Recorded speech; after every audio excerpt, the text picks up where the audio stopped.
প্রতি বছরে আম বড়ই এগুলার আচার কিন্তু দেয়া হয়। তো এবারও কিন্তু তার ব্যতিক্রম কিচ্ছু নাই।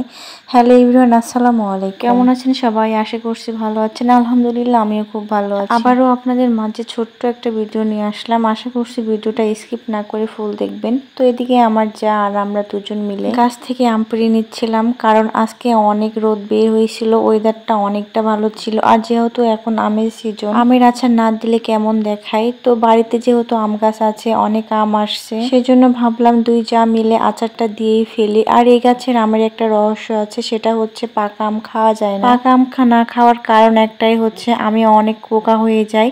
তার জন্য হচ্ছে আমরা দুজন মিলে এই গাছের আমগুলো সবগুলো পেড়ে দুজনে ভাগ করে নিয়ে আচার দিয়ে দিব। আর আজকের ওয়েদার তো মাশাআল্লাহ অনেক সুন্দর, ফুরফুরে রোদ, অনেকটাই সতেজ। তো ভাবলাম যে আজকে আচার দিলে অনেকটাই ভালো হবে। তো এদিকে দুই যা মিলে আমগুলো সবগুলো পেড়ে নিয়ে আসছি। এখানে মোটামুটি 20 কেজির মতন আম ছিল।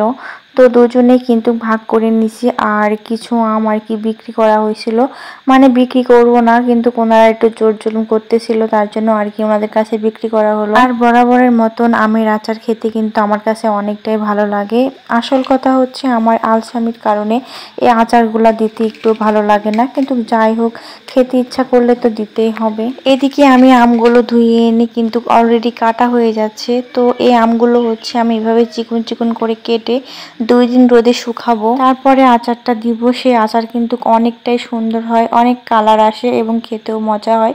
কে কে আমার মতন 2 দিন রোদে আম শুকানোর পর আচার দেন? অনেকে আছে এটা মানে প্রথমে সিদ্ধ করে দিয়ে দেয়, তো ওটার থেকে আমার মনে হয় 2 দিন রোদ দেওয়ার পর সেই আচারটা দিলে সব থেকে ভালো হয়। এদিকে আমি আমগুলো ধুয়ে কেটে এখন হলুদ দিয়ে মাখাই, তারপরে রোদে দিই। আর আমের আচার বলেন, বড়ইয়ের আচার বলেন, এই আচারগুলো দেওয়াটাই কিন্তু একটা শখের ব্যাপার।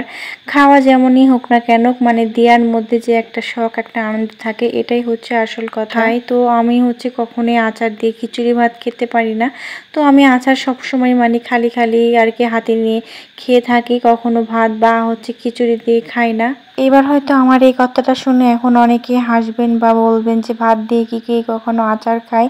হ্যাঁ, অবশ্যই খায়। আমি নিজের চোখে দেখছি অনেকেই ভাত দিয়ে আচার খায়। মানে খিচুড়ি ভাত আর ভাতের মধ্যে কিন্তু দিন রাত তফাৎ। খিচুড়ি ভাত দিয়ে আচারটা কমন, সবাই খায়, কিন্তু ফ্রেশ সাদা ভাত দিয়ে কখনো কিন্তু আচার খায় না। আমিও কখনো খাই নাই, কিন্তু অনেকে দেখছি খাইতে। তো এদিকে আমি হলুদ দিয়ে এই আমগুলো মাখিয়ে রোদে দিব, তাহলে কিন্তু ভালো হবে, কালারটা সুন্দর আসবে। তো ফাইনালি যাই হোক, ভিডিওটা সবার কাছে কেমন লাগলো আর এই ভিডিওটার যে নেক্সট পার্ট মানে আচার দেয়া, সেটা দেখার জন্য অবশ্যই আমার পেজটাকে ফলো করে দিবেন আর অবশ্যই আমাকে সাপোর্ট করবেন। আজ এ পর্যন্তই, সবাই ভালো থাকবেন। আল্লাহ হাফেজ, আসসালামু আলাইকুম।